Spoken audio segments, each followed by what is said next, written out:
এমন একটা মেসেজ দিচ্ছে যে দেখেন, এই যে আমি উদাসীনভাবে চলছি, এটার কারণ কি জানেন? আমাকে আবার আল্লাহর দিকে ফিরে যেতে হবে না। এটা আমরা মুখে বলি না, আমরা আমাদের কাজে কর্মে চিন্তা চেতনায় প্রতিটা ক্ষেত্রে এটা বাস্তবায়ন করি। আল্লাহ সুবহানাহু ওয়া তাআলা পবিত্র কোরআনে সূরা মুমিনুনের 115 নম্বর আয়াতে বলছেন, আফা হাসিবতুম, ওহে মানব জাতি, আন্নামা খলাকনাকুম আবাসা, তোমরা কি মনে করেছো আন্নামা খলাকনাকুম আবাসা, যে আমি তোমাদেরকে অনর্থক সৃষ্টি করেছি, ওয়া আন্নাকুম ইলাইনা লা তুরজাউন, আর তোমাদেরকে আবার আমার কাছে ফিরে আসতে হবে না, প্রত্যাবর্তন করতে হবে না, এটা কি তোমরা মনে করেছো? সম্মানিত উপস্থিতি, আল্লাহ তাআলা কেন বলেছেন? আব্দুল্লাহ বিন ওমর রাদিয়াল্লাহু আনহু তিনি মাঝে মাঝে প্রায় বলতেন, ইজা আসবাহতা ফালা তানতাজিরিল মাসা, যদি তুমি সকাল করো সন্ধ্যার অপেক্ষা করো না, ওয়া ইজা আমসাইতা ফালা তানতাজিরিল সাবাহ, আর যদি সন্ধ্যার সময় থাকো সকালের অপেক্ষা করো না। কিন্তু আমাদের চলাফেরা ভিন্ন এক ধরনের মেসেজ দিচ্ছে। কেন মেসেজ দিচ্ছে? কেন আমরা মুসলিম হওয়া সত্ত্বেও আল্লাহর পরিপূর্ণ দাসত্ব করতে পারছি না? কোন জিনিস আমাদেরকে আল্লাহর দাসত্ব থেকে ফিরিয়ে রাখছে? ধাপে ধাপে কোরআন এবং সুন্নাহর আলোকে যদি আল্লাহ আমাদেরকে তৌফিক দান করে, আমরা সেই আলোচনায় আসব, এবং এর থেকে উত্তরণের পথ কি এবং কেন সফলতা কি, যদি আল্লাহ তৌফিক দান করে সেই বিষয়ে আমরা আসব। আমরা মুসলিম মাত্রই আমরা জানি যে প্রত্যেকটা মুসলিম মানেই হলো আত্মসমর্পণকারী, অর্থাৎ আল্লাহর কাছে নিজের সমস্ত ধরনের ইচ্ছাকে যিনি সাপোর্ট করে দেয় তাকেই বলা হয় মুসলিম। আল্লাহ সুবহানাহু ওয়া তাআলা পবিত্র কোরআনে এই ব্যাপারে বলছেন, ওয়ামা খলাকাতুল জিন্না ওয়াল ইনসা ইল্লা লিয়াবুদুন, সূরা জারিয়ার 56 নম্বর আয়াতে বলছেন, জিন এবং মানুষকে আমি সৃষ্টি করেছি কেবলমাত্র তারা আমার দাসত্ব করবে। লিয়াবুদুন এই শব্দটা আব্দুন থেকে এসেছে। আব্দুন মানে হলো দাস, দাসত্ব করা। বর্তমান যুগে দাস প্রথা নেই, আগে দাস প্রথা ছিল। দাস প্রথা মানে কি? একজন মানুষ যে দাস ছিল তাকে আরেকজন মানুষ কিনে আনতো, আনার পরে তার স্বাধীনতা বলতে কোনো কিছু ছিল না। মনিব তাকে যা বলবে সেটাই। তার নিজের কোনো ইচ্ছা শক্তি, নিজের কোনো স্বাধীনতা, নিজের কোনো চাকরি পেশা কিছু ছিল না। তার মনিব তাকে যা বলবে সেটাই। ওখান থেকে শব্দ এসেছে ইয়াবুদুন, অর্থাৎ আল্লাহ তাআলা জিন মানুষকে সৃষ্টি করেছে, মানুষ কেবলমাত্র আল্লাহ দাসত্ব করবে, আল্লাহ যা বলেছেন তাই। এই দাসত্ব মানে শুধুমাত্র মসজিদের ভিতরে এসে সপ্তাহে একদিন অথবা 2 ঈদে অথবা বিশেষ বিশেষ জানাজার সালাতের সময়, এটাকেই শুধু দাসত্ব বলে না। অথবা দাসত্ব শুধুমাত্র মসজিদ কেন্দ্রিক সীমাবদ্ধ নয়, জীবনের বিশেষ বিশেষ মুহূর্ত, বিশেষ বিশেষ সময়ের সাথে সীমাবদ্ধ নয়। একজন মানুষের ব্যক্তি জীবন, পারিবারিক জীবন, রাষ্ট্রীয় জীবন, সামাজিক জীবন, রাষ্ট্রীয় এবং আন্তর্জাতিক ক্ষেত্রের প্রতিটা সেক্টরে এই দাসত্ব এটা থেকে যাবে, অব্যাহত থাকবে, কোনো সময় এটা খালি হবে না। কিন্তু আমরা মুসলিমরা এটা দাবি করে থাকলেও আমরা করতে পারি না। তার ভিতরে সবথেকে গুরুত্বপূর্ণ যেই জিনিসটা আমাদের ইসলাম মানা থেকে বিরত রাখে, এটা হচ্ছে প্রবৃত্তির অনুসরণ। 1 নম্বর যে পয়েন্ট সেটি হচ্ছে প্রবৃত্তির অনুসরণ। আল্লাহ সুবহানাহু ওয়া তাআলা পবিত্র কোরআনে সূরা কসসের 50 নম্বর আয়াতে বলছেন, ওয়ামান আদাল্লু, ওই ব্যক্তির থেকে আরো অধিক পথভ্রষ্ট আর কি হতে পারে, মিম্মান ইত্তাবা হাওয়াহু বিগাইরি হুদাম মিনাল্লাহ, যে আল্লাহর কোনো হেদায়েত ছাড়া আল্লাহর হেদায়েতের বিপরীতে প্রবৃত্তির অনুসরণ করে। প্রবৃত্তির অনুসরণ কিভাবে হয় আমরা কিছু উদাহরণ দেব। আমরা প্রতিটা মানুষ জীবনে সফলতা চাই। এই সফলতা বলতে কেউ বোঝেন ভালো ব্যবসায়ী হওয়া, ভালো চাকরি করা, ভালো কোনো রাজনীতিবিদ হওয়া, ভালো কোনো শিল্পপতি হওয়া, ভালো কোনো সার্টিফিকেট অর্জন করা, এটাকে আমরা জীবনের সফলতা মনে করি। এবং এই সফলতা অর্জন করার জন্য প্রত্যেকটা মানুষ তার সর্বোচ্চটুকু ব্যয় করি, এটাও কোনো সমস্যা নেই। সমস্যা কোথায়? যেমন ধরেন কেউ ভালো ব্যবসায়ী হবে, অনেক বড় বিজনেসম্যান হবে, এটা হতে পারে, কোনো সমস্যা নেই। সমস্যাটা কোথায়? মিথ্যার আশ্রয় নেওয়া, প্রতারণার আশ্রয় নেওয়া। ছোট ব্যবসায়ী হোক কিংবা বড় ব্যবসায়ী হোক, পণ্যে ফরমালিন মিশানো। আল্লাহ সুবহানাহু ওয়া তাআলা যেই জিনিসগুলোকে হারাম করেছে, এই জিনিসগুলোর মাধ্যমে সে সফলতা অর্জন করতে চাওয়া, এটা হচ্ছে প্রবৃত্তির অনুসরণের মাধ্যমে। যেমন আল্লাহ সুবহানাহু ওয়া তাআলা বলেছেন, লা তাত্তাবিল হাওয়া, যে তোমরা প্রবৃত্তির অনুসরণ করো না। কিন্তু সে কি করছে? প্রবৃত্তির অনুসরণ করছে। এটা কিভাবে? ছোট্ট ব্যবসায়ী ধরেন, সে 1 কেজি দুধ বিক্রি করবে। সে চিন্তা করলো যে 1 কেজি দুধের দাম 100 টাকা, আমি যদি এখানে 1 পোয়া পানি মিশাই তাহলে এটা 25 টাকা বেশি লাভ হচ্ছে। 10 কেজি দুধের দাম 1000 টাকা, আমি যদি এখানে আরো 5 কেজি পানি মিশাই তাহলে আমার এই বেচা কেনাটা কতটুকু হচ্ছে? 1500 টাকা হচ্ছে।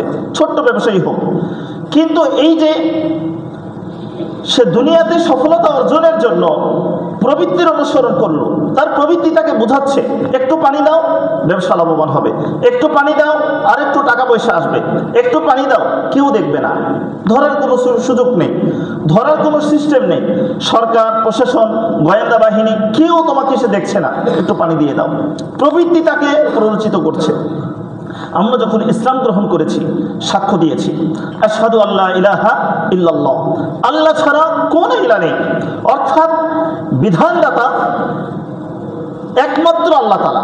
আল্লাহ আমাদেরকে যেই বিধান দেবে আমরা সেটাই করব, এই সাক্ষ্য দিয়ে আমরা ইসলামে প্রবেশ করেছি। কিন্তু আল্লাহ বিধান দিয়েছে কোনো ধরনের প্রতারণা করা যাবে না, কোনো ধরনের মিথ্যার আশ্রয় নেওয়া যাবে না, মানুষকে ধোঁকা দেওয়া যাবে না। রাসূল করিম সাল্লাল্লাহু আলাইহি ওয়াসাল্লাম বলেছেন, মান গাশা ফালাইসা মিন্না, যদি কেউ ধোঁকা দেয় সে আমার দলভুক্ত নয়, সে আমার উম্মতের অন্তর্ভুক্ত নয়। আমরা এখানে ধোঁকা দিচ্ছি, বিভিন্ন ক্ষেত্রে হতে পারে, শুধু ব্যবসা না। বিয়ে শাদী করতে গেলাম, ইসলামের বিধান হচ্ছে ছেলেরা নারীদেরকে মহরানা দিবে, দিয়ে নিয়ে আসবে। আমরা এই সাক্ষ্য দিয়ে ইসলামে প্রবেশ করেছি যে আল্লাহর বিধান আমরা 100% মানব। কিন্তু আমার প্রবৃত্তি আমাকে কি বলছে? বিয়ে তো জীবনে একবার, যৌতুক নিব না, ঠিক আছে, তো সমাজে তো অনেক কিছুই চলে, আমার প্রবৃত্তি আমাকে উৎসাহিত করছে, সমস্যা নাই, একবার নিলে সমস্যা নাই। বিভিন্নভাবে আমি বুঝাচ্ছি, বিভিন্নভাবে, যে না আসলে ওরকম যৌতুকের ব্যাপার না, শুধুমাত্র ঘর সাজিয়ে দেওয়া, এটা তো এমনি দিবেন, একটা ফ্রিজ ট্রিজ বা ইত্যাদি ইত্যাদি, একটা আমার ছেলেটা হুন্ডা চালাতে পছন্দ করে, এটা তো এমনি দিবেন, এগুলো তো আর যৌতুকের অন্তর্ভুক্ত না, ক্ষেত্র বিশেষে। এরপর আমার ছেলে বিদেশ যাবে, এটা তো আপনার নিয়েই থাকবে, বিদেশের টাকাটা দিলেই যথেষ্ট। আল্লাহর বিধান মেয়েদেরকে মহরণা দেওয়া, আমরা এটা চেঞ্জ করে ফেলেছি। কেন? আমার প্রবৃত্তি আমাকে অনুসরণ করছে, আমাকে উৎসাহিত করছে, প্ররোচিত করছে। আমি আল্লাহর বিধান বাদ দিয়ে আমার প্রবৃত্তিকে মেনেছি অথবা মানছি, মেনেছি অথবা মানছি। ইসলামে আল্লাহ তাআলা উত্তরাধিকারের ক্ষেত্রে নির্ধারণ করেছে, একটা ছেলে যা পাবে একটা মেয়ে তার অর্ধেক পাবে। হিন্দু ধর্মে নিয়ম হচ্ছে যে কোনো একজন ব্যক্তি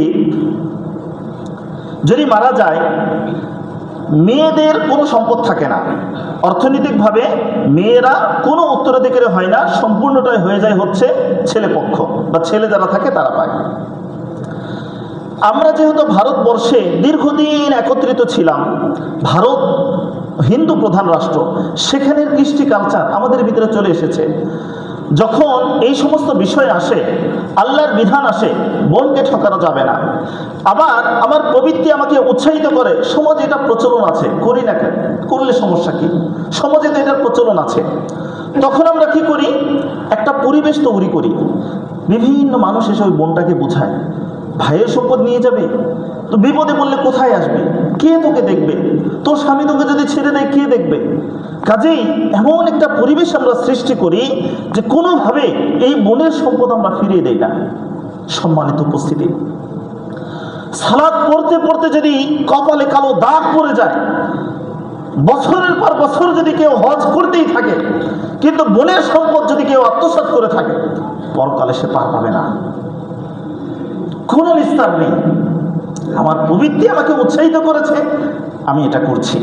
আল্লাহ সুবহানাহু ওয়া তাআলা পবিত্র কোরআনে সূরা ফুরকানের 43 এবং 44 নম্বর আয়াতে বলছেন, আফারাআইতা মান ইত্তাখাযা ইলাহাহু হাওয়া। হে নবী, ওই মানুষ সম্পর্কে আপনি কি মনে করেন, ওই ব্যক্তি সম্পর্কে, মান ইত্তাখাযা ইলাহাহু হাওয়া, যে তার প্রবৃত্তিকে ইলা বানিয়ে নিয়েছে। আবার খেয়াল করতে হবে, যে তার প্রবৃত্তিকে কি বানিয়ে নিয়েছে, ইলা বানিয়ে নিয়েছে।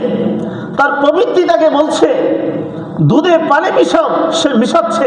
তার প্রবৃত্তি তাকে বলছে বনের সম্পদ দিও না, সে দিচ্ছে না।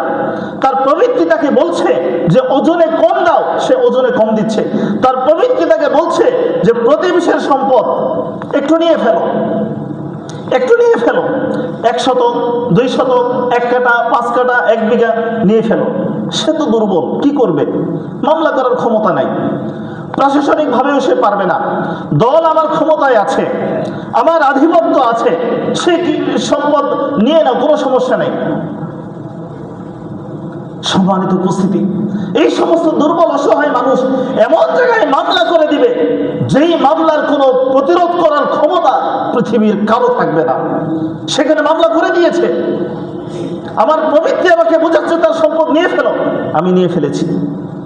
আমি মুখে বলছি আশহাদু আল্লা ইলাহা ইল্লাল্লাহ ওয়া আশহাদু আন্না মুহাম্মাদান আবদুহু রাসূলুহু। আমি মুখে সাক্ষ্য দিচ্ছি যে আল্লাহ ছাড়া কোনো ইলাহ নেই, রাসূলের আদর্শ আমি মেনে চলবো, এটা আমি সাক্ষ্য দিচ্ছি। কিন্তু আমার কাজে কর্মে চাল চলন প্রতিটা ক্ষেত্রে আমি বুঝাচ্ছি যে না, এটা মিথ্যা কথা। আমি আমার মূলত প্রবৃত্তির অনুসরণ করি। আল্লাহ সুবহানাহু ওয়া তাআলা প্রবৃত্তির যারা অনুসরণ করে তাদের ব্যাপারে বলছেন, আফারাআইতা মান ইত্তাখাযা ইলাহাহু হাওয়া। হে নবী, ওই সমস্ত মানুষের ব্যাপারে আপনি কি মনে করেন? মান ইত্তাখাযা ইলাহাহু হাওয়া, যে তার প্রবৃত্তিকে ইলা বানিয়ে নিয়েছে, রব বানিয়ে নিয়েছে। তার প্রবৃত্তি যা বলে সেটাই, যা বলে সেটাই বিধান, এটাই করবে সে। প্রবৃত্তিকে ইলা বানিয়ে নিয়েছে, প্রবৃত্তির দাসত্ব গ্রহণ করে ফেলেছে। আল্লাহ তাআলা বলছেন, আফা আনতা তাকুনু আলাইহি ওয়াকিলা, এরপরেও কি আপনি তার অভিভাবক হবেন? আন তাহসাবু আন্না আকসারুহুম ইয়াসমাউন আও ইয়াকিলুন, আপনার কি মনে হয় এই যারা প্রবৃত্তির অনুসারী এদের অধিকাংশ মানুষেরা শোনে, জানে, বোঝে, তাদের হিতাহিত জ্ঞান আছে বলে মনে হয়? ইনহুম ইল্লা কাল আনআম, এরা তো চতুষ্পদ প্রাণীর মতো। বাল হুম আদাল্লু সাবিলা, বরং এরা চতুষ্পদ প্রাণী থেকে আরো নিকৃষ্ট। সূরা ফুরকানের 43 এবং 44 নম্বর আয়াতে বলছেন, আল্লাহ সুবহানাহু ওয়া তাআলা পবিত্র কোরআনে আরেকটা আয়াত বলেছেন, অত্যন্ত ভয়ঙ্কর। সূরা আরাফের 179 নম্বর আয়াতে বলছেন, ওয়ালাকাদ যারাবনা লিজাহান্নামা কাসীরাম মিনাল জিন্নি ওয়াল ইনস, অনেক জিন এবং মানুষকে আমি সৃষ্টি করেছি কেবলমাত্র জাহান্নামের জন্য। জাহান্নামের জন্য সৃষ্টি করেছি। কি হয়েছে তাদের? তারা কি এমন অন্যায় করেছে, কি অপরাধ করলো যে তাদেরকে জাহান্নামের জন্য সৃষ্টি করা হয়েছে? আল্লাহ সুবহানাহু ওয়া তাআলা বলছেন, লাহুম কুলুবুন লা ইয়াফকাহুনা বিহা, আমি এদেরকে বিবেক দিয়েছি কিন্তু এই বিবেক দ্বারা তারা অনুধাবন করে না। ওয়ালাহুম আ'য়ুনুন লা ইবসিরুনা বিহা, এদেরকে আমি চোখ দিয়েছি দেখার জন্য, সত্য মিথ্যা যাতে করে দেখে যাচাই বাছাই করতে পারে। লা ইবসিরুনা বিহা, এরা দেখে না। ওয়ালাহুম আহজান, এদের কান আছে, আমি কান দিয়েছি। লা ইয়াসমাউনা বিহা, গরিবের আর্তনাদ তারা শোনে না, মাজলুমের আর্তনাদ ফরিয়াদ তাদের কানের গহর পর্যন্ত পৌঁছে না। চিৎকার করে করে ডাকছে যে আমাদের সম্পদ তোমরা নিও না, আমাদের প্রতি তোমরা জুলুম করো না, আমাদের প্রতি মিথ্যা আরোপ করো না, আমাদের প্রতি তোমরা অন্যায় অবিচার জুলুম চাপিয়ে দিও না। লা ইয়াসমাউনা বিহা, এরা এই কান দিয়ে তা শোনে না। আল্লাহ তাআলা বলছেন, উলাইকা কাল আনআম, এরা হলো চতুষ্পদ প্রাণীর মতো। বাল হুম আদাল, এরা চতুষ্পদ প্রাণী থেকে আরো নিকৃষ্ট। সম্মানিত উপস্থিতি, চতুষ্পদ প্রাণী কেন? ঢাকা শহর গরু বা এই জাতীয় প্রাণী কম আছে। উদাহরণ দেই, গরুর একটা উদাহরণ দেই। গরুর মুখে ওই যে গমায় থাকে, ওটা যদি খুলে দেন আপনি আর যদি খেত দিয়ে নিয়ে যান, সে যা পাবে তাই খাবে। কোনটা তার মালিকের, কোনটা অন্য মানুষের, কোনটা তার জন্য খাওয়ার অনুমতি আছে, কোনটা তার জন্য খাওয়ার অনুমতি নাই, এটা সে দেখবে না। এই সমস্ত প্রাণীর জীবনে মাত্র লক্ষ্য উদ্দেশ্য দুইটা। একটা হচ্ছে সকাল থেকে সন্ধ্যা পর্যন্ত সে তার উদর ভরবে, সে তার পেট ভরাবে। সেটা যা খেয়েই হোক, যেভাবে খেয়েই হোক, নিজেরটা হোক মানুষেরটা হোক, সকাল থেকে সন্ধ্যা পর্যন্ত তার একটাই উদ্দেশ্য, শুধুমাত্র পেট ভরানো। আরেকটা কি উদ্দেশ্য তাদের জীবনের? যখন বয়স হবে তার বংশ বিস্তার করবে, তার বংশ বিস্তার করবে। এই দুইটা ছাড়া তাদের জীবনের লক্ষ্য কোনো উদ্দেশ্য নাই। আমাদের জীবনের অনেক মানুষ আমরা আছি, আমরা আমাদের চাল চলন, কথাবার্তা, আচার আচরণে আমরা এমন একটা মেসেজ দিই। মেসেজটা কি? আমার জীবনের একটাই উদ্দেশ্য, সেটা হলো, এক নম্বর উদ্দেশ্য হলো যে আমার পেট ভরানো। আমি সকালে বের হব, রাতে ঘুমানোর আগ পর্যন্ত একটাই আমার টেনশন, কিভাবে আমি উপার্জন করব, সেটা যে মাধ্যমেই হোক, যেভাবেই হোক। কোনটা হালাল, কোনটা হারাম, কোনটা আমার জন্য ন্যায়, কোনটা অন্যায়, কোনটা আমার জন্য জায়েজ, কোনটা আমার জন্য না জায়েজ, কোনটা আমার জন্য বৈধ, কোনটা অবৈধ, কোনো দেখার দরকার নেই। আমার দরকার শুধুমাত্র আমার পেট ভরানো।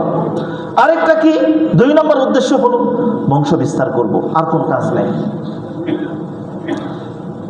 এরা চতুষ্পদ প্রাণীর মতো। চতুষ্পদ প্রাণী যেভাবে বোঝে না, তাদের এই একটাই লক্ষ্য উদ্দেশ্য, তারা মনে করে এটাই। এই জন্য আল্লাহ তাআলা তাদের ব্যাপারে বলছেন, লাহুম কুলুবুন লা ইয়াফকাহুনা বিহা, এদের বিবেক আমি দিয়েছি, সৃষ্টি করেছি, কিন্তু এটা দ্বারা তারা অনুধাবন করে না। ওয়া লাহুম আযান, এদের কান আছে, লা ইয়াসমাউনা বিহা, শোনে না। ওয়া লাহুম আয়ুনুন, আমি এদেরকে চোখ দিয়েছি, এরা দেখে না। উলাইকা কাল আনআম, এরা চতুষ্পদ প্রাণীর মতো। বাল হুম আদাল, বরং এরা চতুষ্পদ প্রাণী থেকে আরো নিকৃষ্ট।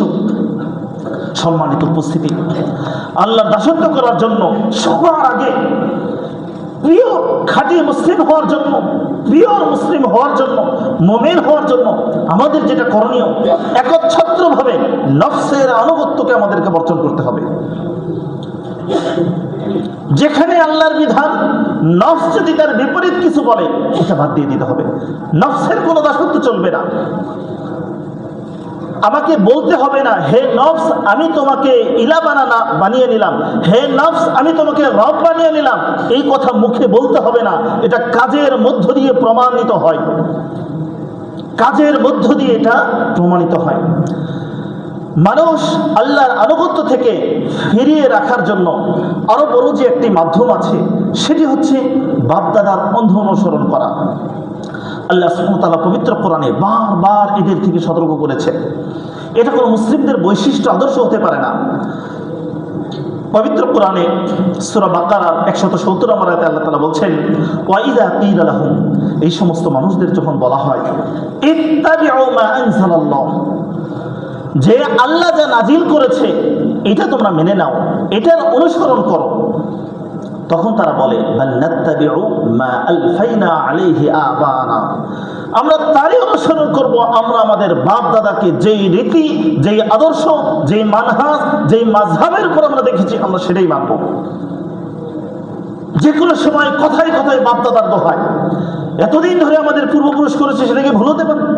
এতদিন ধরে অমুক অমুক ব্যক্তি করেছে, এটাকে ভুল হতে পারে? সেটা যাই হোক, যেই সমাজে যেই প্রচলন আছে আমি সেটাই মানব। বাপদাদার অন্ধ অনুসরণ করা। মিলাদ চলছে না, এটা চলতে হবে। কেন? আমার বাপ দাদা অমুক তমুক এত বড় ব্যক্তি ছিল, তারা কি ভুল করতে পারে? না, তারা ভুল করতে পারে না।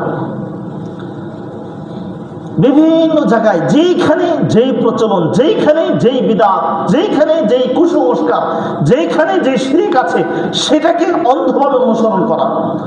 সূরা মাইদার 104 নম্বর আয়াতে আল্লাহ সুবহানাহু ওয়া তাআলা এদের ব্যাপারে আরো বলছেন, ওয়া ইযা কিলা লাহুম ইত্তাবিউ, ওয়া ইযা কিলা লাহুম, এদেরকে যখন বলা হয় তাআলাউ, আসো, ইলা মা আনজালাল্লাহ, আল্লাহ যা নাজিল করেছে এইদিকে আসো, ওয়া ইলা রাসূল, এবং রাসূলের অনুগত করো, তখন তারা বলে, হাসবুনা মা ওয়াজাদনা আলাইহি আবানা, আমরা আমাদের বাপদাদাকে যার উপর পেয়েছি যথেষ্ট, আমাদের আর কোনো কিছুর দরকার নেই। সম্মানিত উপস্থিতি, মানুষ স্বাভাবিকভাবে, ফিতরতিভাবে পূর্বপুরুষের অনুসরণ করা মানুষের একটা তবিয়ত, একটা স্বভাব, কিন্তু একজন মুসলিম হিসাবে এটা করতে পারে না। আল্লাহ তাআলা বারবার এদের থেকে আমাদেরকে সতর্ক করেছেন। সূরা বাকারা 170 নম্বর আয়াতে, সূরা আলী ইমরানের 104 নম্বর আয়াতে, সূরা ইউনূসের 78 নম্বর আয়াত সহ বিভিন্ন জায়গায় এদের থেকে আল্লাহ তাআলা সতর্ক করেছেন যে না, একজন মুসলিমের আদর্শ এটা কখন হতে পারে না। তিন নম্বর আরেকটা যে বিষয় আমাদেরকে ইসলাম মানা থেকে ফিরিয়ে রাখে, পিওর খাঁটি মুসলিম হওয়া থেকে আমাদেরকে ফিরিয়ে রাখে, সেটা হচ্ছে পৃথিবীর অধিকাংশ মানুষ কি করেছে, কি করে, কাজে আমি সেটা করব, আমি এটা করব। কোরআনে বারবার এর বিপরীত কথা বলা হয়েছে। ওয়া ইন তুতি আকসার মান ফিল আরদ ইউদিল্লুকা আন সাবিলিল্লাহ। আল্লাহ তাআলা তার নবীকে বলছেন, হে নবী, আপনি যদি পৃথিবীর অধিকাংশ মানুষের কথা শোনেন, মানেন, ইউদিল্লুকা আন সাবিলিল্লাহ, যে এরা আপনাকে আল্লাহর রাস্তা থেকে বিপথগামী করে দিবে। সূরা আনআমের 116 নম্বর আয়াত। কাজেই আজকে শবে বরাত আসছে বা যাচ্ছে, বাংলাদেশে এত এত মসজিদে হচ্ছে, এত এত ঢাল তবলা বাজতেছে, কাজেই এই কোন হুজুর আসে, কি কথা বলে, কোত্থেকে এইগুলো আসে, এত এত মানুষ কি ভুল হতে পারে, এত এত মানুষ কি ভুল পথে যেতে পারে? এই যে একটা দাবি, এই যে একটা সঠিক পথ থেকে ফিরে যাওয়ার একটা মাধ্যম, সারা দেশে একটা জিনিস হচ্ছে, আর এতগুলো মানুষ করছে, আর আপনি কোত্থেকে কি আসলেন না আসলেন, এটা করা যাবে না, ওইটা করা যাবে না, এইটা করতে হবে, ওইটা করতে হবে, না এগুলো করা যাবে না। কোরআনে কি আছে, হাদিসে কি আছে, আল্লাহ তাআলা কি বলছেন, আল্লাহ রাসূল কি বলেছেন, না সেটা আমার দেখার দরকার নাই, না সেটা আমি দেখবো না, সেটা আমি দেখতেও জানি না, দেখার ইচ্ছাও নাই, দেখার প্রয়োজনও নাই। আমি খালি দেখবো অধিকাংশ মানুষ কি করছে, অধিকাংশ মানুষ কি করে, কোন সমাজে কি চলে, আমার প্রবৃত্তি আমাকে কি বলছে, আমি সেটাই করব। আমার প্রবৃত্তি আমাকে যা বলেছে আমি সেটাই শুনব। সম্মানিত উপস্থিতি, তাহলে একজন মুমিন, একজন মুসলিম, প্রকৃত মুসলিম হওয়া থেকে যেই সমস্ত জিনিসগুলো তাকে ফিরিয়ে রাখে, তার ভিতরে অন্যতম হচ্ছে এই তিনটা। একটা হচ্ছে নফসের দাসত্ব করা, বাপ দাদার অন্ধ অনুসরণ করা, পৃথিবীর অধিকাংশ মানুষ কি করছে সেই রাস্তায় ফিরে যাওয়া। যদি এইভাবে জীবন চলতে থাকে, পরবর্তীতে কি হতে পারে এটা আমাদের একটু জানতে হবে। সম্মানিত উপস্থিতি, আমরা অনেকেই বিভিন্ন সময় আমরা ভাবি যে মৃত্যু তো আসছে, অনেক হুজুরের কাছে যাই, অথবা হুজুরও আমাদেরকে বলে যে মৃত্যুর সে কবরে তিনটা প্রশ্ন করা হবে। কি? মার রব্বুক ওয়া মা দীনুক ওয়া মান হাযার রাজুল আল্লাযী বুইসা ফীকুম। তো কাজেই এই তিনটার উত্তর কি সুন্দরভাবে লিখে নিয়ে আরবিতে ভালো করে মুখস্থ করার চেষ্টা করি। এরপরে যখন মারা যাব, এরপর জিজ্ঞেস করবে, অমনি উত্তর দিয়ে দিব, ব্যাস জান্নাত কনফার্ম। সম্মানিত উপস্থিতি, বাস্তব কথা হলো, একজন মানুষের জন্ম থেকে মৃত্যু পর্যন্ত তার ব্যক্তিগত জীবন সে কিভাবে কাটিয়েছে, তার পারিবারিক জীবন কিভাবে কাটিয়েছে, তার সামাজিক জীবন কিভাবে কাটিয়েছে, তার আন্তর্জাতিক অঙ্গনে তার কর্মপন্থা পদ্ধতি কি ছিল, এই সামগ্রিক জীবনের উপরে প্রশ্ন করা হবে মার রব্বুক ওয়া মা দীনুক ওয়া মান হাযার রাজুল আল্লাযী বুইসা ফীকুম। বিস্তারিত হাদিস রাসূল করিম সাল্লাল্লাহু আলাইহি সাল্লাম থেকে বর্ণিত, তিনি বলছেন, বারা বিন আযিব রাদিয়াল্লাহু আনহু থেকে বর্ণিত, তিনি বলছেন, একবার রাসূল করিম সাল্লাল্লাহু আলাইহি সাল্লাম মৃত্যু এই সম্পর্কে আলোচনা করতে গিয়ে তিনি বলছেন, একটা মুমিন যখন মৃত্যুবরণ করে তখন দুইজন ফেরেশতা আসে,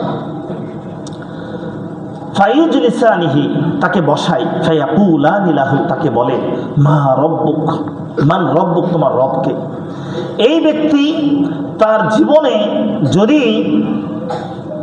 আল্লাহকে রব হিসেবে মানতে পারে, তার প্রবৃত্তিকে না, তার সমাজকে না, বাপ দাদাকে না, সারা পৃথিবীর কে কি করেছে এটাকে না, শুধুমাত্র রব হিসাবে যদি আল্লাহকে মেনে সে চলতে পারে, অটোমেটিক সে বলতে পারবে রব্বি আল্লাহ, আমার রব হচ্ছে আল্লাহ তাআলা।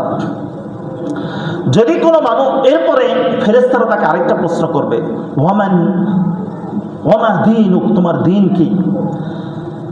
এই মুমিন ব্যক্তি তখন সে বলবে, দীনি আল ইসলাম, আমার দিন হচ্ছে ইসলাম। এরপর তাকে আরেকটা প্রশ্ন করা হবে, ওয়া মান হাযার রাজুল আল্লাযী বুইসা ফীকুম, এই ব্যক্তিটা কে, যাকে তোমাদের মাঝে প্রেরণ করা হয়েছিল। এরপর সে বলবে হুয়া রাসূলুল্লাহ মুহাম্মদ সাল্লাল্লাহু আলাইহি ওয়াসাল্লাম, তিনি হচ্ছেন মুহাম্মদ সাল্লাল্লাহু আলাইহি ওয়াসাল্লাম, আল্লাহর রাসূল। এরপরে ফেরেশতারা তাকে চতুর্থ আরেকটা প্রশ্ন করবে, ওয়ামা আদরাকা, তুমি কিভাবে জানতে পারলে এটা, কিভাবে জানলে?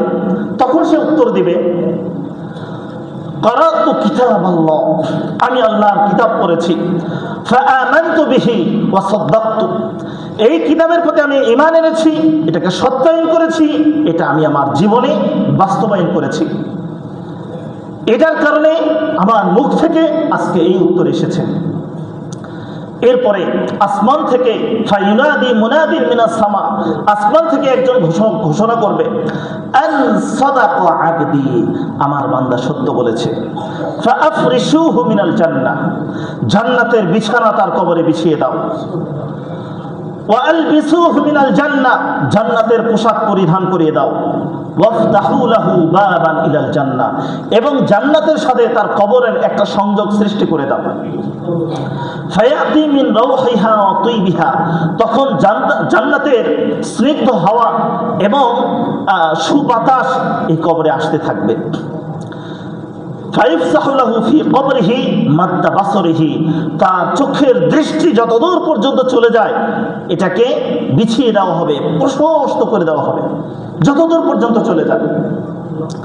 এর বিপরীতে যে কাফের, ওয়া আম্মাল কাফির ফাযাকারা মাউতাহু, কাফেরের ব্যাপারে আল্লাহ রাসূল উল্লেখ করলেন, প্রথমে তুআদু রূহুহু ফি জাসাদিহি, মৃত্যুর পরে তার রূহ তার দেহে আবারও নিয়ে আসা হবে, ফাইজুল ইসানিহি, তাকে বসানো হবে, ফায়াকুলানি লাহু, তাকে বলা হবে মা রব্বুক, মান রব্বুক, সে বলবে হা হা লা আদরি, হায় আফসোস আমি জানি না।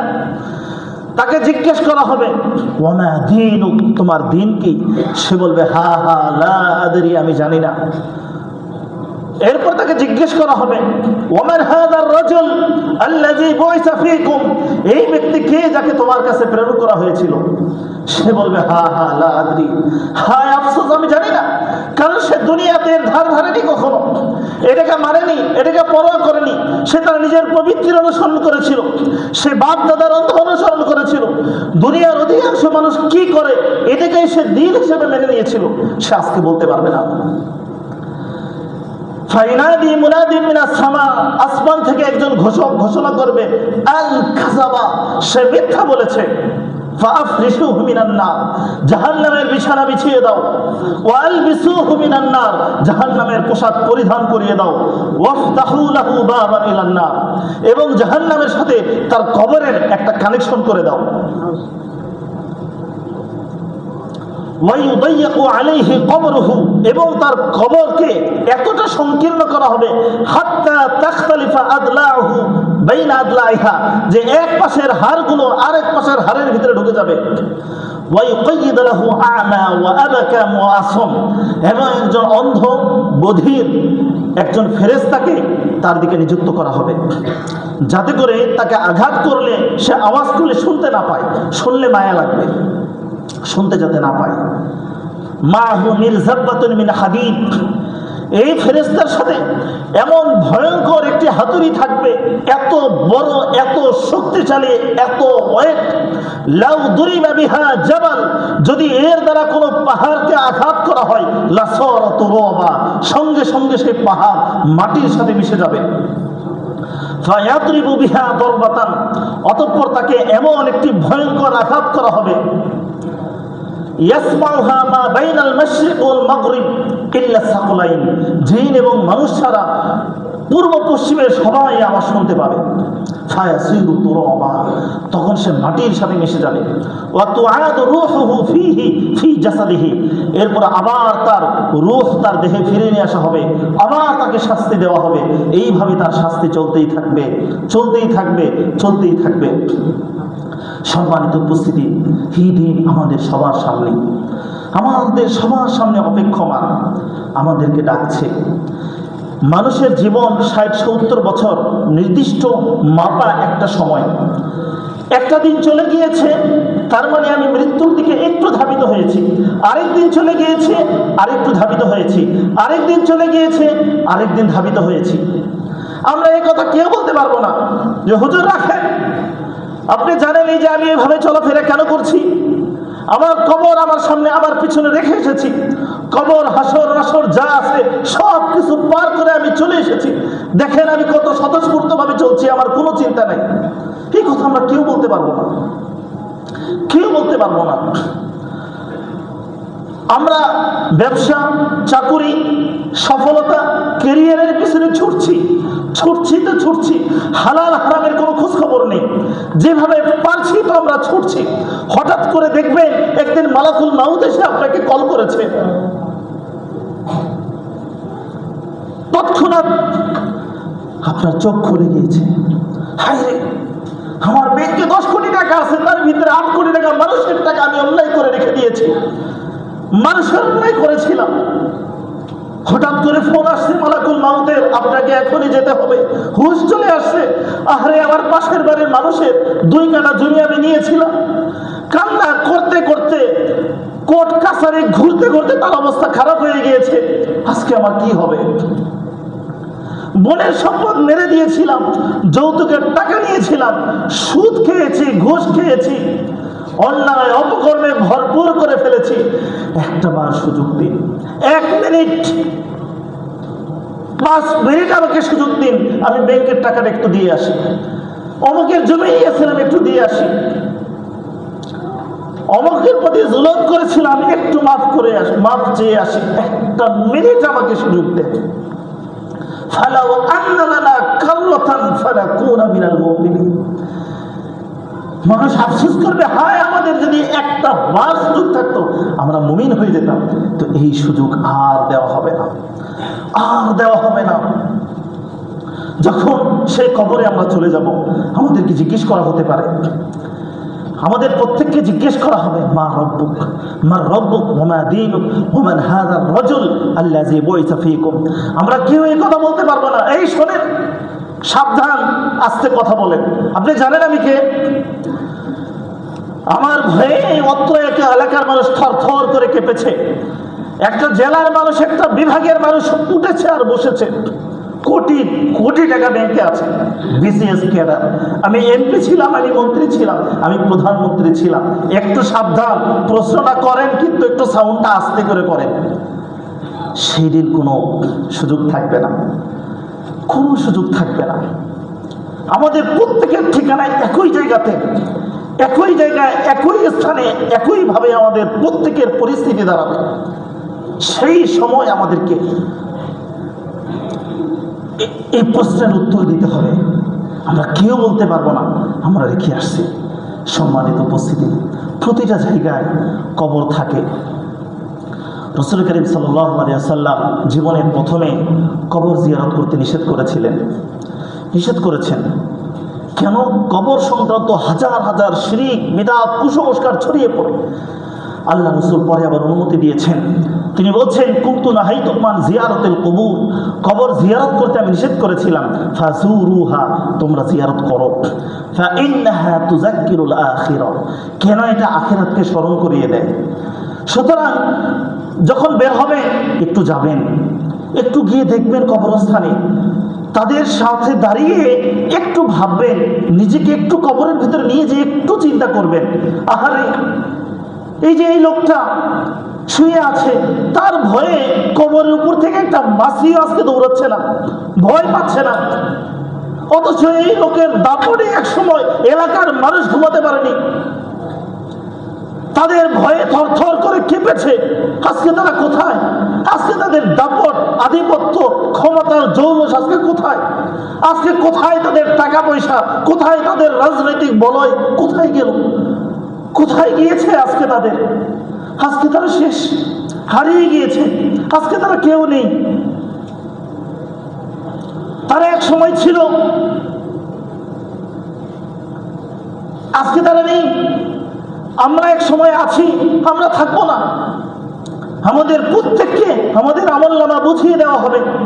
আমরা অনেকে বুঝতে পারি না, আমরা মনে করি যে কি হবে, এই ছোট্ট একটা বিষয়, এগুলো কি আল্লাহ দেখবে? আল্লাহ সুবহানাহু ওয়া তাআলা বলছেন সূরা কাহফের সূরা কাহফের 49 নম্বর আয়াতে আল্লাহ তাআলা বলছেন ওয়াউদিয়াল কিতাব, সেই দিন কিতাব আমলনামা প্রত্যেকের হাতে দেওয়া হবে। ফাতারাল মুজরিমিন, আল্লাহ তাআলা তার রাসূলকে বলছেন হে নবী, যারা অপরাধী ছিল এদেরকে আপনি দেখবেন মুশফিকিন, এরা ভয়ে ভীত সন্ত্রস্ত। মিম্মা ফি, এই কিতাবে যা আছে এটা দেখে ভয়ভীত সন্ত্রস্ত হয়ে যাবে। ওয়ায়াকুলুনা ইয়া ওয়াইলাতানা, হায় আফসোস, এটা কেমন কিতাব, লা ইগাদিরু সাগীরাতান ওয়ালা কাবীরাতান ইল্লা আহসাহা, ছোট বড় কিচ্ছু ছাড়েনি, সব কিছুকে এই কিতাবে শামিল করে দিয়েছে, কিচ্ছু ছাড়েনি।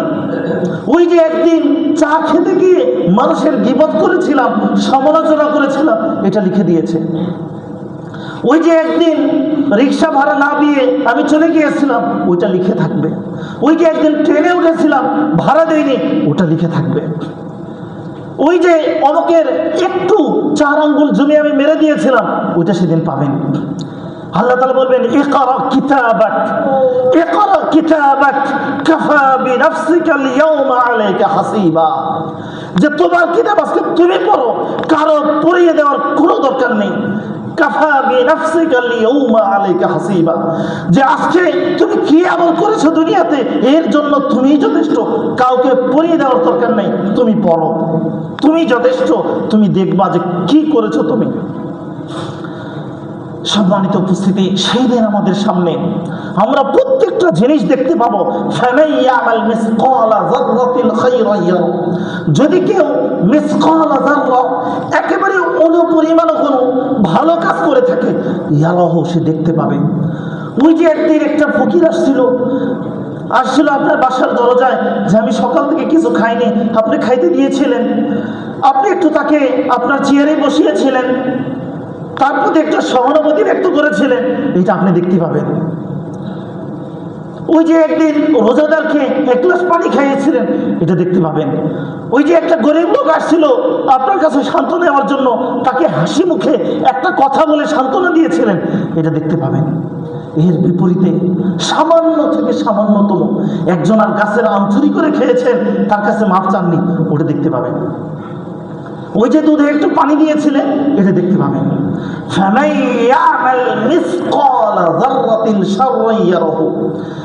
এই যে যাররা পরিমাণও যদি কেউ অনুপরিমাণও যদি কোনো অন্যায় করে থাকে, ইয়ারহু, সেটা দেখতে পাবে। হ্যাঁ, আফসোস করবে। ওয়ায়াকুলুনা ইয়া ওয়াইলাতানা মা লিহাযাল কিতাব, হায় এটা কেমন কিতাব, এটা কেমন আমলনামা, লা ইগাদিরু সাগীরাতান ওয়ালা কাবীরাতান ইল্লা আহসাহা, সব কিছুকে শামিল করে ফেলেছে। কেমন ভয়ঙ্কর কিতাব এটা, আজকে কি হবে আমার। আল্লাহ তাআলা আমাদেরকে সতর্ক করেছেন, আলহাকুমুত তাকাসুর, আলহাকুমুত তাকাসুর। আল্লাহ তাআলা সূরা তাকাসুরে বর্ণনা করেছেন আলহাকুম, আহাত আমাদেরকে ধ্বংস করে দিয়েছে। আর তাকাসুর, বেশির চাহিদা, আরো বেশি বেশি লাগবে, আরো বেশি টাকা, আরো বেশি পদ, আরো বেশি সার্টিফিকেট, আরো বেশি ক্যারিয়ার, আরো বড় ব্যবসা।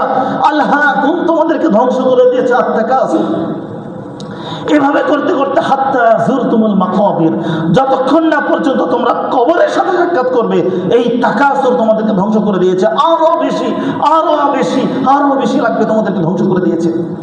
কাল্লা সাউফা তা'লামুন, অচিরেই দেখতে পাবেন। কাল্লা সাউফা তা'লামুন, অচিরেই দেখতে পাবেন যে আমাদের সামনে কি অপেক্ষমান আছে, কি আমাদের সামনে অপেক্ষা করছে। সম্মানিত উপস্থিতি, আমরা মুসলিমরা অনেক সময় ভুলে যাই, আমরা এটা মুখে বলি না যে আমরা নফসের আনুগত্য কিন্তু করি, বা নফসকে যে আমি ইলা বানিয়ে নিয়েছি, এটা কিন্তু আমরা মুখে বলি না। এটা বলার জিনিস না। আমরা এটা বলি না যে আমরা আমাদের বাপদাদার অন্ধ অনুসরণ করে তাদেরকে ইলা বানিয়ে নিয়েছি, এটা বলি না। আমরা পৃথিবীর অধিকাংশ মানুষকে ইলা বানিয়ে নিয়েছি, এটাও আমরা বলি না। কিন্তু মুখে বলি আল্লাহকে নিয়েছি, কিন্তু কাজে কর্মে 100% আমরা বাস্তবায়ন করে দেখাই।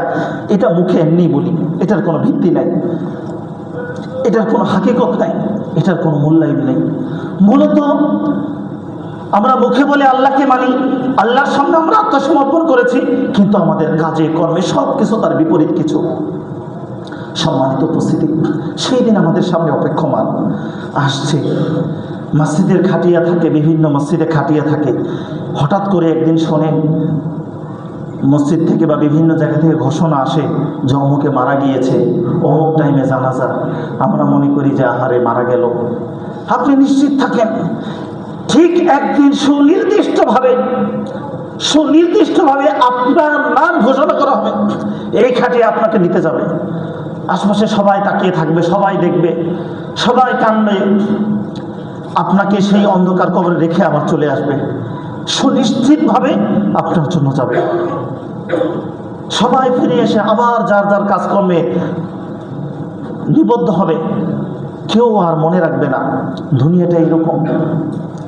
আল্লাহ তাআলা আমাদেরকে সৃষ্টি করেছেন, তিনি বলছেন আল্লাযী খালাকাল মাউতা ওয়াল হায়াতা লিয়াবলুয়াকুম আইয়ুকুম আহসানু আমালা।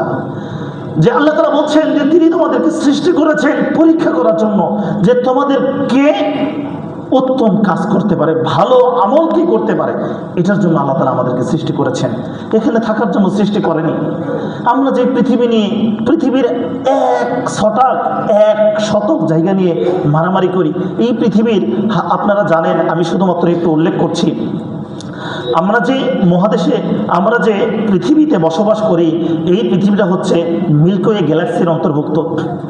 মিল্কি ওয়ে গ্যালাক্সি এক পাশ থেকে আরেক পাশে যেতে 1,00,000 আলোকবর্ষ সময় লাগবে।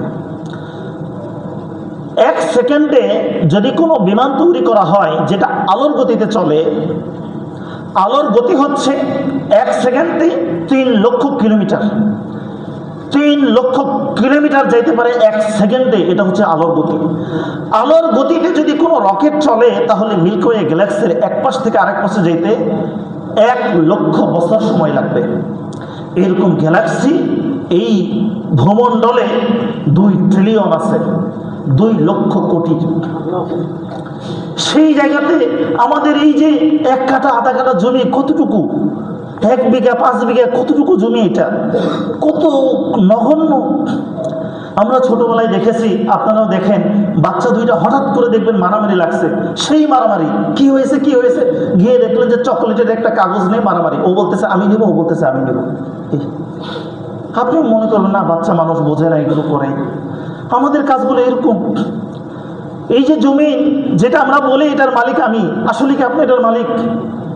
আল্লাহ তাআলা যদি হাসরের মাঠে যদি ডাক দিয়ে বলে যে এই যে চীনাদি যে মসজিদটা আছে, এই মসজিদের পাশে যে 5 বিঘা জমি, এই জমির মালিককে আদম আলাইহিস সালাম থেকে নিয়ে কিয়ামত পর্যন্ত কতজন মালিক দাঁড়াবে বলেন দেখি? কতজন মানুষ দাঁড়াবে? কেউ কাউকে চিনবে না। সবাই ভাববে কি এই জমির মালিক তো আমি, আরেকজন বলবে না আমি, আরেকজন বলবে আমি। আসলে এই জমির মালিক কেউ না, আমরা এটার মালিক আমরা কেউ না। আল্লাহ এটা আমাদেরকে ক্ষণস্থায়ী ব্যবহারের জন্য দিয়েছেন। ইন্না নাহনু নারিসুল আরদ ওয়া মান আলাইহা। আল্লাহ তাআলা বলছেন যে ইন্না নাহনু নারিসুল আরদ ওয়া মান আলাইহা, এই জমির উপর যা আছে এর প্রকৃত উত্তরাধিকারী আমি নিজে। আল্লাহ তাআলা এর উত্তরাধিকারী, এটা ব্যবহারের জন্য দিয়েছেন। আজকে আমি আছি, আমার পর আরেকজন, তারপর আরেকজন নেবে, তারপর আরেকজন, এভাবেই চলবে। এটার মালিক আমি, আপনি না। এটা আমাদেরকে বুঝতে হবে। এগুলো নিয়ে আমাদের মারামারি, রক্তারক্তি, ফাটাফাটি, ভাই ভাইকে ধ্বংস করে দিচ্ছে, বাবা ছেলেকে ধ্বংস করছে, ছেলে বাবাকে ধ্বংস করে দিচ্ছে, প্রতিবেশীর সাথে ঝগড়া বিবাদ লেগেই আছে। কেন? কি হয়েছে? আপনি যদি হোটেলে যান দেখবেন যে 4-5 জন মানুষ এসে আপনার খেদমত করার জন্য রেডি। স্যার কি লাগবে, বস কি লাগবে, কি দরকার, কি লাগবে, সব কিছু এগিয়ে দিচ্ছে। তার মানে এই লোকগুলো আপনার কর্মচারী না, ক্ষণস্থায়ী আপনাকে একটা সেবা দিবে, ক্ষণস্থায়ী।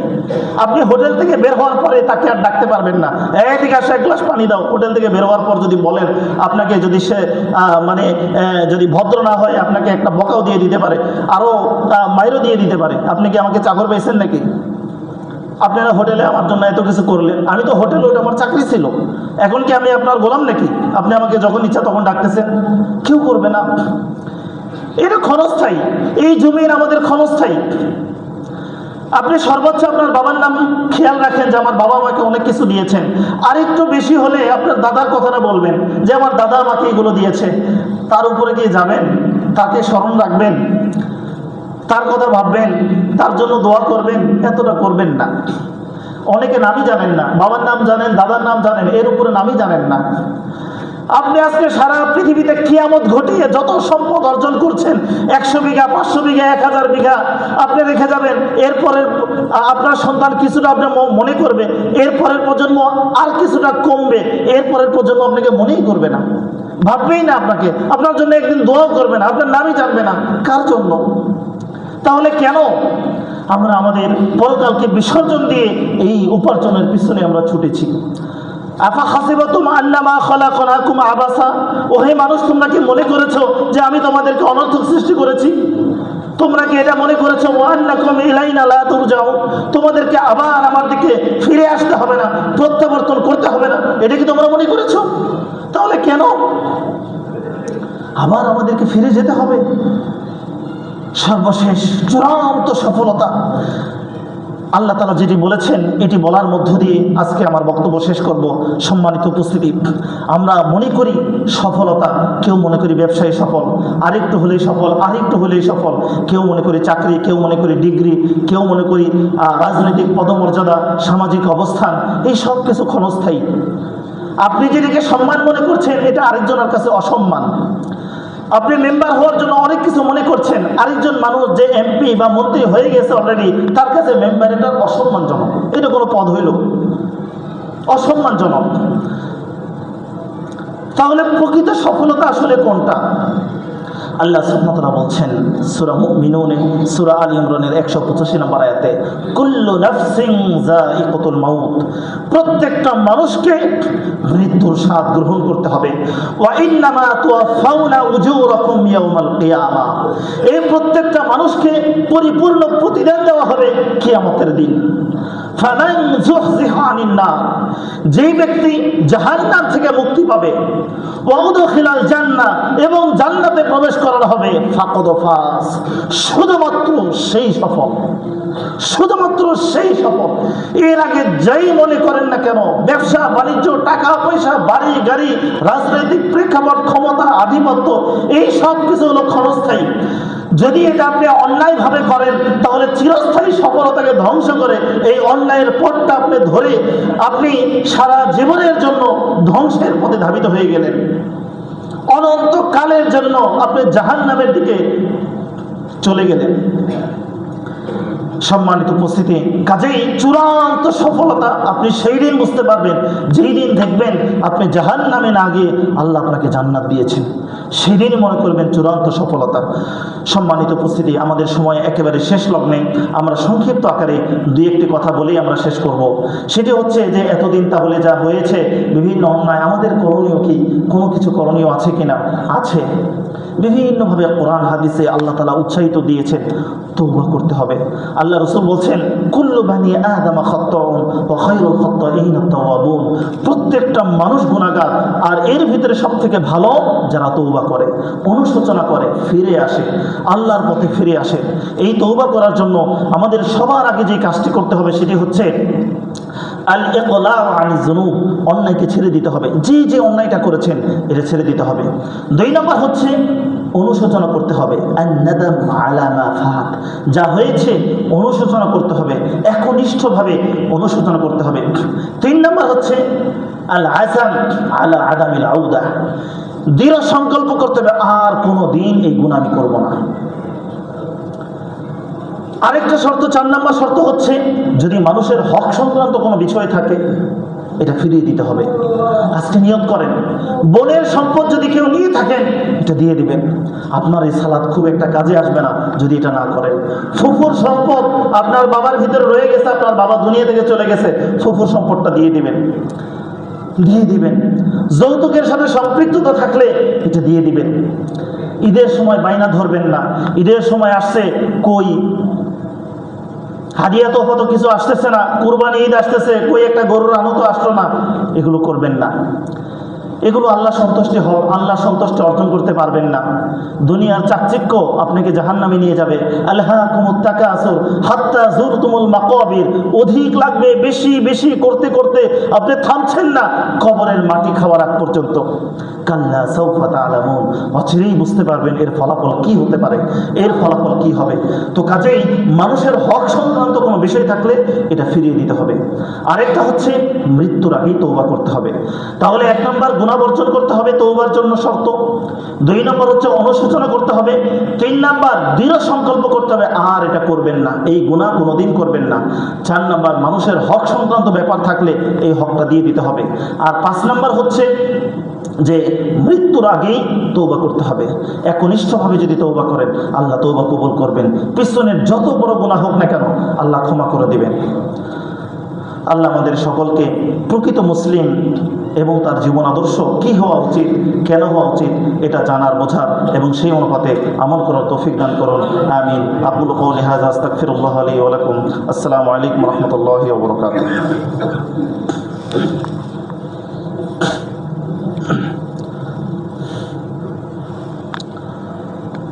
আলহামদুলিল্লাহি রাব্বিল আলামিন ওয়াসসালাতু ওয়াসসালামু আলা সাইয়্যিদিল আম্বিয়া ওয়াল মুরসালিন ওয়া আলা আলিহি ওয়া আসহাবিহি আজমাইন, আম্মা বা'দ। সম্মানিত উপস্থিতি, আজকে আমাদের সংক্ষিপ্ত খুতবার আলোচ্য বিষয় ছিল যে একজন প্রকৃত মুসলিম তার জীবন আদর্শ আসলে কী হওয়া উচিত এবং আমরা যে সফলতা যেটাকে মনে করি যে সত্যিকার অর্থেই